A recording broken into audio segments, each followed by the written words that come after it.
은혜 받으실 말씀은 시편 73편 28절입니다. 시편 73편 28절의 말씀을 봉독하겠습니다. 하나님께 가까이 함이 내게 복이라.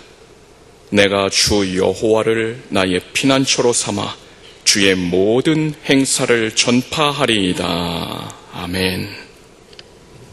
시편 73편 28절 말씀을 근거해서 하나님께 가까이 함이 복이라. 제목을 다 같이 따라 하시겠습니다. 하나님께 가까이 함이 복이라. 이런 제목으로 말씀드리겠습니다. 먼저 새해 첫 성찬 예배를 드리시는 사랑하는 여러분 모두 위에 우리 주 예수 그리스도의 은혜가 충만하게 임하시기를 주님의 이름으로 축복합니다. 여러분, 지난주 송구영신 예배 때 새해 축복의 말씀으로 주신 말씀을 기억하십니까? 오늘 본문 말씀인 아삽의 시 시편 73편이었습니다. 같이 읽으십시다. 하나님께 가까이 함이 내게 복이라. 내가 주 여호와를 나의 피난처로 삼아 주의 모든 행사를 전파하리이다. 아삽이란 이름의 뜻은 모으는 자라는 의미로서 아삽은 레위의 첫 아들인 게르손의 후손입니다. 성경 역대기에 보면 아삽은 제사장 계열인 헤만과 에단과 함께 다윗 왕으로부터 찬양 사역을 위해 세움받은 사람입니다.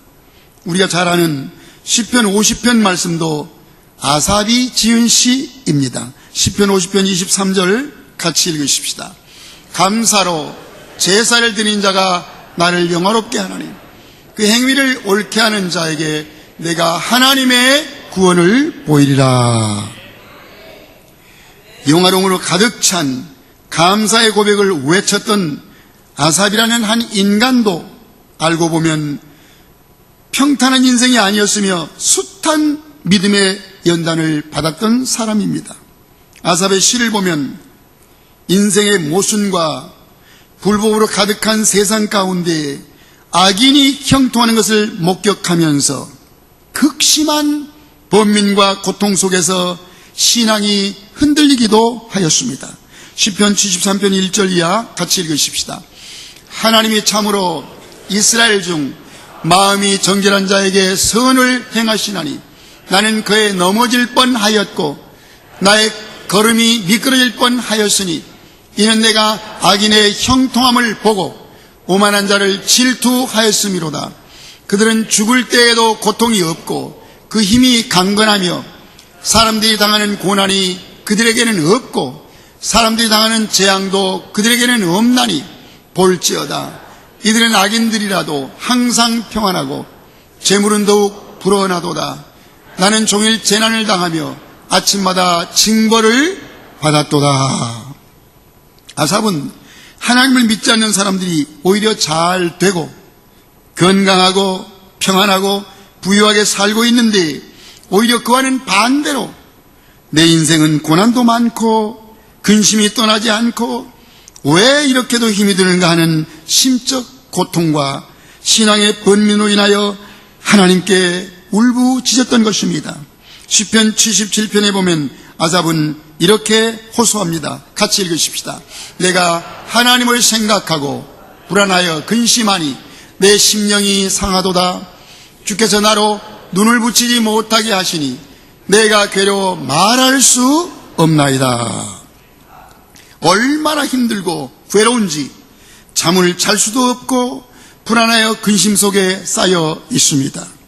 아삽이 처한 현실의 상황은 기가 막히게 참담하고 비참합니다. 그런데 그럼에도 불구하고 아삽의 믿음이 참으로 대단한 것은 아삽은 이러한 문제들의 해답을 사람이나 세상 속에서 찾으려 하지 않고 더욱 하나님만을 찾고 찾으며 기도했다는 사실입니다. 시편 73편 16절로 7절 같이 읽으십시다. 내가 어쩌면 이를 알까 하여 생각한즉 그것이 내게 심한 고통이 되었더니 하나님의 성소에 들어갈 때에야 그들의 종말을 내가 깨달았나이다. 하나님의 성소, 즉 성전에 나와서 하나님을 찾으며 기도할 때 그는 자신을 둘러싼 인생의 모든 문제와 모순들을 온전히 깨닫게 되었다는 것입니다. 그것은 바로 이 세상이 전부가 아니라 인생의 결국, 즉 종말이 있다는 것입니다.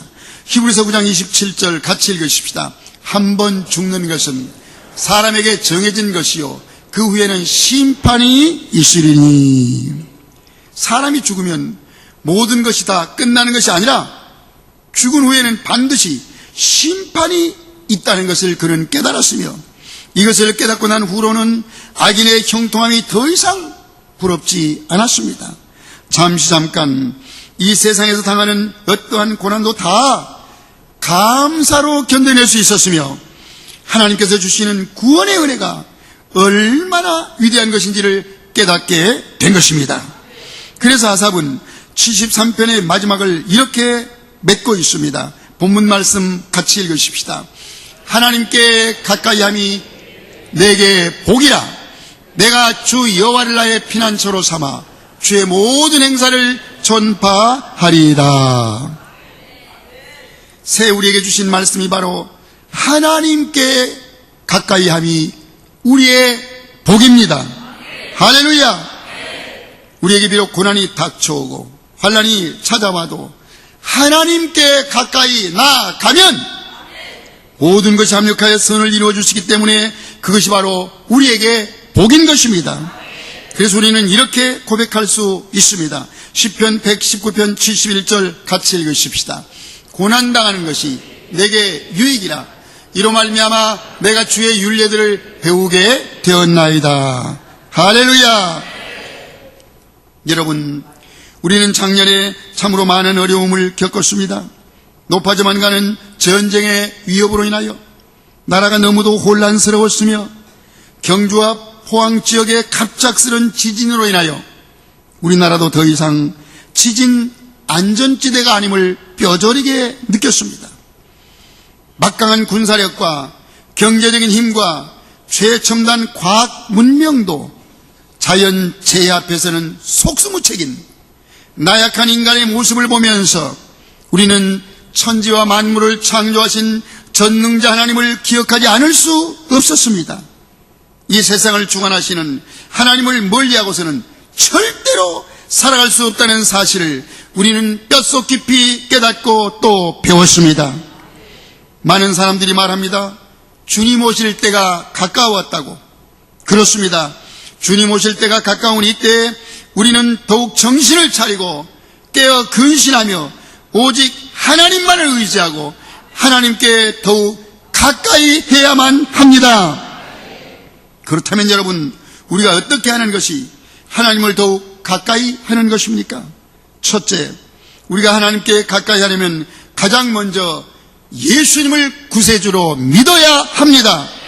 요한복음 3장 16절 같이 읽으십시다. 하나님이 세상을 이처럼 사랑하사 독생자를 주셨으니 이는 그를 믿는 자마다 멸망하지 않고 영생을 얻게 하려 하심이라. 할렐루야. 우리는 예수 그리스도를 믿는 사람을 그리스도인이라고 부릅니다. 그리스도인은 예수 그리스도에게 속한 사람, 즉 예수님을 믿는 사람을 말합니다.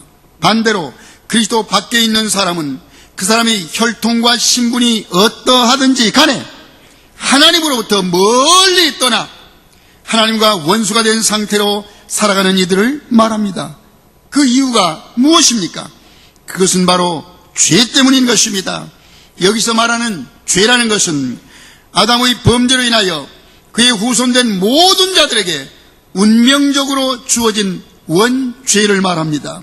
이러한 죄인들을 구원하시기 위해서 독생자 예수님을 이 땅에 보내주심으로 그리스도께서 우리의 죄를 대속하시고 십자가에서 못 박아 죽으신 것입니다. 그래야 예수 그리스도를 믿는 자는 누구든지 죄사함을 받고 예수님을 통하여 하나님께 가까이 나아갈 수 있게 된 것입니다. 그러므로 구원자는 오직 예수 그리스도 한 분뿐이십니다. 사도행전 4장 12절 이하의 말씀 같이 읽으십시다. 다른 이로서는 구원을 받을 수 없나니 천하 사람 중에 구원을 받을 만한 다른 이름을 우리에게 주신 일이 없음이라. 예수께서 이르시되 내가 곧 길이요 진리요 생명이니 나로 말미암지 않고는 아버지께로 올 자가 없느니라. 이러므로 우리는 오직 예수님만이 우리의 구원이시며 생명의 기름을 깨닫고 오직 주님만을 믿고 섬기며 하나님께 가까이 나아가야 합니다. 둘째, 우리가 하나님께 가까이 하려면 오직 성령으로 충만함을 받아야 합니다. 에베소 5장 16절로 8절 같이 읽으십시다. 세월을 아끼라. 때가 악하니라. 그러므로 어리석은 자가 되지 말고 오직 주의 뜻이 무엇인가 이해하라. 술 취하지 말라. 이는 방탕한 것이니 오직 성령으로 충만함을 받으라. 여러분, 예수께서 부활하신 다음 승천하시기 직전 제자들에게 이렇게 당부하셨습니다. 사도행전 1장 4절 이하의 말씀을 같이 읽으십시다. 그들에게 분부하여 이르시되 예루살렘을 떠나지 말고 내게서 들은 바 아버지께서 약속하신 것을 기다리라. 요한은 물로 세례를 베풀었으나 너희는 몇 날이 못되어 성령으로 세례를 받으리라 하셨느니라. 오직 성령이 너희에게 임하시면 너희가 권능을 받고 예루살렘과 온 유대와 사마리아와 땅끝까지 이르러 내 증인이 되리라. 예수님이 승천하신 이후 제자들은 예루살렘으로 돌아와서 한 곳에 모여 주님께서 약속하신 성령을 기다리며 간절히 기도했습니다. 그로부터 열흘이 지나서 오순절날이 이르렀을 때 마가의 다락방에서 저희가 다 성령의 충만함을 받았으며 성령의 충만을 받은 제자들은 예수 그리스도의 영이신 성령께서 실제로 임재하고 계신다는 사실을 체험하게 되었던 것입니다. 그리하여 성령의 충만을 받은 그들은 자신들을 미워하고 잡아 죽이려는 사람들까지도 더 이상 두려워하지 않게 되었으며 무서운 핍박과 환난도 다 견뎌내며 예수 그리스도를 전파했습니다. 이러므로 우리들도 어떠한 시험과 환난도 두려워하지 않고 이 세상을 이겨낼 수 있도록 항상 매 순간 성령의 충만함을 받아야만 합니다. 우리 주의 성령이 우리에게 충만히 임하실 때만이 우리가 하나님께 가까이 나아갈 수 있기 때문입니다. 깨달으시면 아멘 하십시다. 셋째로, 우리가 하나님께 가까이 하는 길은 말씀을 실천하며 사는 것입니다. 데살로니가전서 5장 16절 이하의 말씀을 같이 읽으십시다. 항상 기뻐하라.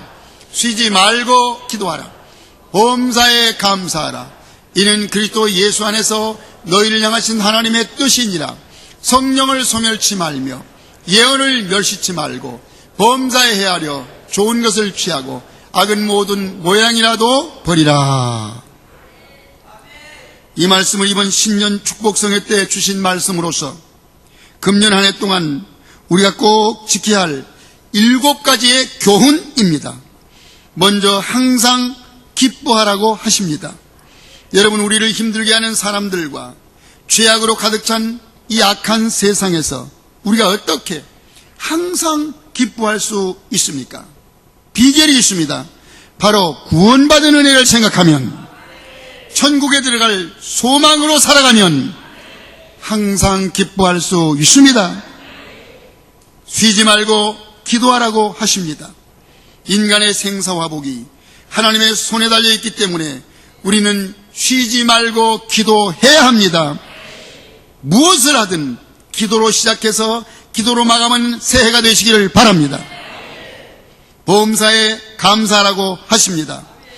나 같은 죄인을 살려내신 주님의 은혜를 생각하면 범사에 감사할 수 있습니다. 주님 앞에 서는 날 받게 될 천국 상급을 생각하면 우리는 범사에 감사할 수 있습니다. 다음으로 성령을 소멸치 말라고 말씀하십니다.